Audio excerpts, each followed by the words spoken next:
আমি যখনই video on করি তখনই এই ছেলেটা ফোন ঘাটে। আমার বহুত বিরক্ত লাগে, আমার ইচ্ছা করে ফোনটা নিয়ে করে একটু ফেলে দিই। কারোর মতন লাগছে আমাকে। কারুর মতন। পূর্ব মেদিনীপুরের ছেলে তো, তাই এই ধরনের কথা বলে। আমিও যদিও পূর্ব মেদিনীপুরের মেয়ে। আমি কোথায় কার মতো বললাম? আমি বললাম আমি ভিডিওতে ইন্ট্রো দিচ্ছি। আমি বললাম কারোর মতন লাগছে। কালু কারোর মদন। মতন। হ্যাঁ অবশ্যই, আমার ভাগ্য খারাপ, তাই আমার ভাগ্যে কালু মদনই জুটেছে। মানে আমি ভেবেছিলাম না, আমি ইন্ট্রো দেইনি, কথা শুরু করে দিচ্ছি। আমি লাইফে যেগুলো ভাবি সেই আমার বিপরীতে সেইটাই হয়। সেটা হচ্ছে, আমি ভেবেছিলাম আমার যে জীবন সঙ্গী হবে সে খুব ফর্সা হবে এবং তার লিপসটা পিঙ্ক হবে, ঠিক আছে। বাট আমার সেইগুলো আর সবটা ঠিক আছে, মানে একটু হাইট হবে। বাট সব বিপরীতে আমার যে জীবন সঙ্গী হয়েছে সে হচ্ছে বেটে। কত হাইট আছে তোমার? কত? 5.5। 5.5? তো আমার আছে 5.9 আর ওরও আছে 5.5। তো আমি ওর থেকে লম্বা আর ও আমার থেকে ছোট বেটে। আর উল্টো আরেকটা জিনিস হয়েছে, আমি চেয়েছিলাম আমার হাজব্যান্ড যেন ফর্সা হয়, এটা বলেছিলাম। বাট না, আমার জীবন সঙ্গী কালো হয়েছে। তার জন্য আমি ভগবানকে ডাকছি, আমি কেন যা যা চাই সেগুলোর উল্টো কেন হয় আমি সেটাই ভাবছি। তো আমার বড় সেদিক দিয়ে উল্টো কালো। আর আরেকটা কি, হ্যাঁ লিপস দেখো, এটাও কালো। ছি, আর ভাগ্য খারাপ, এরকম টাগলু মাথা ঠুসেছে, মাথায় আবার চুলও নেই। ছি, একদম মানে আমার চয়েসটা একদম ব্যাড চয়েস। বাট তোমার চয়েসটা খুব ভালো। এই দিক দিয়ে তোমাকে, মানে আমার বরের চয়েসটা খুব ভালো তাই জন্য আমাকে পেয়েছে, আর আমার চয়েস খুব খারাপ তাই জন্য আমি ওকে পেয়েছি, ঠিক আছে।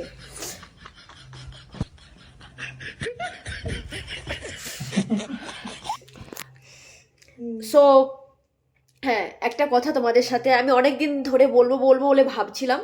কথাটা হচ্ছে, পুরো সোশ্যাল মিডিয়া জুড়ে একটা নিউজ প্রচুর পরিমাণে ভাইরাল হচ্ছে। সবাই একটাই টপিকে ভিডিও বানাচ্ছে, যেটা হচ্ছে দেবলীনাদিকে নিয়ে যে ভিডিওটা হচ্ছে সেটা সম্পর্কে আমি কিছু বলতে চাই না। আমার জাস্ট একটা ওপিনিয়ন আমি যেটা রাখতে চাই, যেটা হচ্ছে দেবলীনাদির সঙ্গে সায়ক দাকে নিয়ে যে মানে যে সম্পর্কের কথা বলা হচ্ছে, যে ওদের মধ্যে অবৈধ সম্পর্ক আছে। বন্ধু মানেই যে অবৈধ সম্পর্ক, এটা ভাবনাটা সম্পূর্ণ ভুল। আমি তো এটা মনে করি। আর আমি সায়কদার ভিডিও দেখে আমার ভীষণ ভালো লাগে। মানে সায়কদার ভিডিও ভালো বলতে, আমি সায়কদার অভিনয় দেখে বা সিরিয়াল দেখে আমি সায়কদার ফ্যান নই। এখন একটাই কারণে ভালো লাগে, সায়কদার সবার সাথে খুব ভালোভাবে মেশে, তার পুরো ফ্যামিলি সম্পর্কে যে চিন্তাধারা করে সেগুলো আমার খুব ভালো লাগে, দেখতে খুব ভালো লাগে। ওটা তো ছাড়ো, আমি দেবলীনা দিকে জাজ করতে যাচ্ছি না। সে যে কাজটা করেছে আমি বলছি না যে সে ঠিক কাজ করেছে। কার জীবনে কখন কি আসবে ওটা বলা বাহুল্য। যে আমি গর্ব করে বলতে পারছি না যে হ্যাঁ আমার জীবনে এটা হবে না ওটা হবে না, এটা ঠিক। ওই পরিস্থিতিতে থাকলে না, যে যে থাকে ওই পরিস্থিতিতে সেই বোঝে। প্রত্যেকটা মেয়ে সংসার করার জন্য অনেক আশা নিয়ে থাকে। ওরা যেটা বলছিলে যে ওরা তো সেপারেশনেও থাকতে পারতো, আমার মনে হয় ওরা যদি সেপারেশনেও থাকতো ওটা নিয়েও তোমরা কথা বলতে, ওটা নিয়েও বলতে যে তোমাদের মধ্যে কি হয়েছে, কেন সেপারেশনে আছো। এই নিশ্চয়ই আবার ওই সম্পর্ক দিক দিয়েই তোমরা বলতে এর সঙ্গে অবৈধ সম্পর্ক আছে, ওর সঙ্গে অবৈধ সম্পর্ক আছে। দেখো, সেপারেশনে থাকাটা এত সহজ নয়। একটা স্বামী স্ত্রী যখন সম্পর্ক গড়ে, যে সে যদি মন থেকে মানে নিজের সম্পর্কটা যদি চায় না, তো সেটা যখন তার স্বপ্নটা যখন অসম্পূর্ণ হয়ে যায় তখন তার খুব আঘাত লাগে, খুব কষ্ট হয়। যেহেতু সে তাকে ছাড়া থাকতে পারে না, এত কিছুর পরেও সে তাকে ছাড়া থাকতে পারবে না বলছে।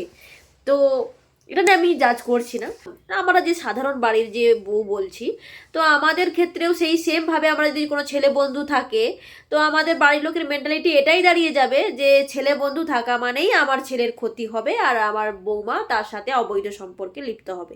কেউ যদি চায় যে সে খারাপ সম্পর্কে অবৈধ সম্পর্কেতে যাবে, তো তার জন্য তার বন্ধু থাকুক বা না থাকুক সে অন্য কারোর সাথেই যেতে পারে। এরকম হয় না যে বাড়িতে রাজমিস্ত্রি কাজ করতে এসে তার সাথে পালিয়ে যাচ্ছে, হ্যান ত্যান অনেক কিছু।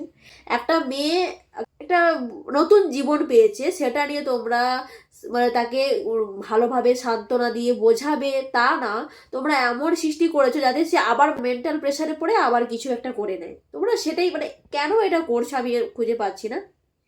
প্লিজ সবাই বন্ধ করো এই জিনিসটা, আমারও ভালো লাগছে না। আমার মানে ফেসবুক বা ইউটিউব খুললেই এই সেম ভিডিও এর সাথে অবৈধ সম্পর্ক, ওর সাথে অবৈধ সম্পর্ক, এই ঘুমের ওষুধ খাওয়া, এই জিনিসটা আমাদেরও সত্যি ভালো লাগছে না।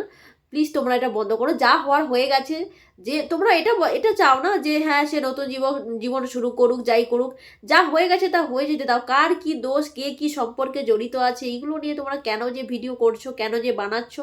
এখনো পর্যন্ত সম্পূর্ণভাবে সুস্থ হয়নি, তাকে নিয়ে এত কিছু কথা বলারও দরকার নেই। যেহেতু সে সোশ্যাল মিডিয়াতে এখনো অ্যাক্টিভ, সে সমস্ত কিছু ভিডিওই দেখছে, অবজার্ভ করছে। প্লিজ তাকে একটু সান্ত্বনা দেওয়ার চেষ্টা করো। তা না করে তোমরা এইভাবে তার দোষ, ওর দোষ, এই মুখ খুলেছে, ওই মুখ খুলেছে, এই যে মানে সোশ্যাল মিডিয়াতেও এসে কাকিমাগিরি, এটা ভালো না। তো আমি চাইছি দেবলীনাদি যাতে খুব তাড়াতাড়ি সুস্থ হয়ে যায়। আর শায়কদাকে নিয়ে তোমরা এরকম বলো না। আমি সত্যি কথা বলতে শায়কদার অভিনয়ের থেকে আমি শায়কদার যে রিয়েল ক্যারেক্টারের আমি বড় ফ্যান। শায়কদা তার নিজের মাকে যেভাবে রেসপেক্ট করে, আমি তো শায়কদার থেকে অনেক কিছু শিখি। আর ওর মানে চারিত্রিক যে দিকগুলো আমি দেখি, আমার খুব ভালো লাগে। সত্যি কথা বলতে আমার এরকমই খুব ভালো লাগে। একটা ভালো মনের মানুষ, যে সবাইকে হেল্প করে। সে একটা বাড়ির কাজের তার মানুষ যে মহিলা আছেন, তাকেও তিনি খুব দিদির মতো করে রেসপেক্ট করে, দিদি ভাই ফোটা নেই তার কাছ থেকে। তো সেই দিক থেকে তোমরা এইভাবে জাজ করো না এরকম খারাপ সম্পর্ক দিয়ে। তোমরা তো মানে এইভাবে প্রত্যেকটা সম্পর্ককে একটা খারাপ নজরে নিয়ে চলে যাচ্ছ। তোমরা হয়তো বলো যে তুমি এত কিছু বলছো কেন, বাট যেহেতু আমি সোশ্যাল মিডিয়াতে আছি, আমিও ভিডিও দেখি, তো আমার দিক থেকে খারাপ লাগলো ব্যাপারটা, যে না, এটা আমাদেরও প্রতিবাদ করা উচিত। কেন এইসব ভিডিও তোমরা বানাচ্ছ, এগুলো কেন করছো বেকার?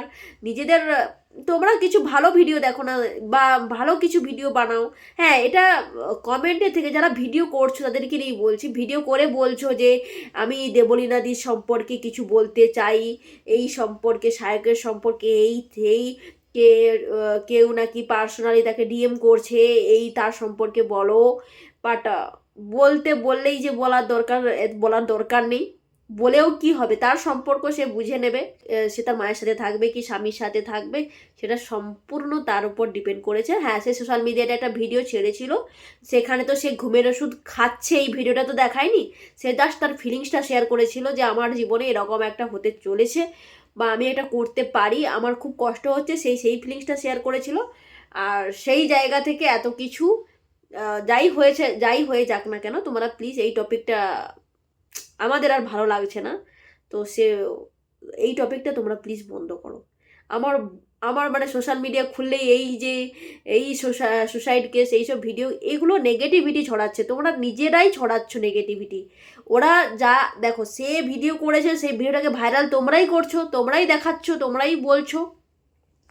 তো এই ভাইরাল টপিকটা চেঞ্জ করে অন্য কিছুদিন আগে ক্রিস কা গানা শুনেগা, হ্যাঁ এইরকম হাসির কিছু ভিডিও তোমরা ভাইরাল করো, বা তাকে নিয়ে কিছু ভিডিও করো, ঠিক আছে। বাট এইসব কে কি সম্পর্কে, এইগুলো নিয়ে তোমরা করো না। যে একটা মেয়েই বুঝতে পারবে, সে চাইছে রাখতে, বাট অপরপক্ষ চাইছে না। সেই দিক থেকে সে হয়তো একটা ভুল কাজ করেছে। আমি বলছি না ও ঠিক কাজ করেছে কি ভুল কাজ করেছে, ধরো ওটা নিয়ে আমার জাজ করার বিষয় নয়। বাট তোমরা এই বিষয়টা নিয়ে আর জল ঘোলা করো না, আমাদের দেখতে ভালো লাগছে না। আমি তো অনেক দিন থেকে ঘটনাটা হয়েছে, ভাবলাম এই বন্ধ হবে, ওই বন্ধ হবে, কিন্তু না, প্রত্যেক দিন ডেলি, মানে প্রত্যেক দিন একটার পর একটা আপডেট, একটার পর একটা ভিডিও এই টপিকে মানে আসতেই চলেছে।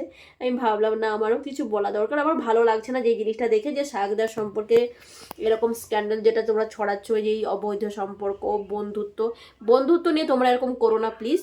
আমরাও একটা সাধারণ বাড়ির বউ, আমারও স্বামী আছে। তোমরা বন্ধুত্ব নিয়ে এরকম করলে, বাট আমাদের পক্ষেই বলবে যে হ্যাঁ এই বন্ধুরাই সব কিছু শেষ করে, বন্ধুরাই এরকম। না, বন্ধুরা এরকম, যদি আমি ঠিক থাকি সব কিছুই ঠিক থাকবে। আমার দেখে তো মনে হয়নি যে ওই রকম বন্ধুত্ব, তার সেই সিচুয়েশনে সেটা মনে হয়েছিল যে আমি বন্ধুত্ব মানে যে একটা ছেলে মেয়ের বন্ধুত্ব হতে, আজকালকার সিচুয়েশনে তোমরা কেন যে এরকম ধরনের চিন্তাধারা রাখো, আমি বুঝে পাই না।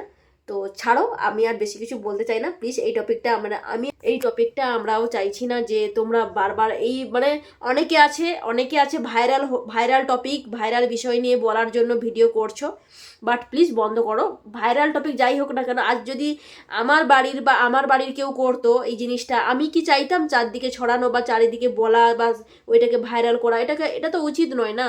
যে জিনিসটা যা হয়ে গেছে, যে মানুষটা করেছে সেই তো পরে ভিডিওটা দেখলে তারও খারাপ লাগবে, তারও মেন্টালি সে ব্রেক হয়ে যাবে, আরও ডিপ্রেশনে গিয়ে অন্য কিছু করতেও তো পারে। তো তোমরা চাও যাতে সে সুস্থ থাকুক, ভালো থাকুক, বাট সেটাকে নিয়ে আর জলঘোলা করারই কোনো দরকার নেই।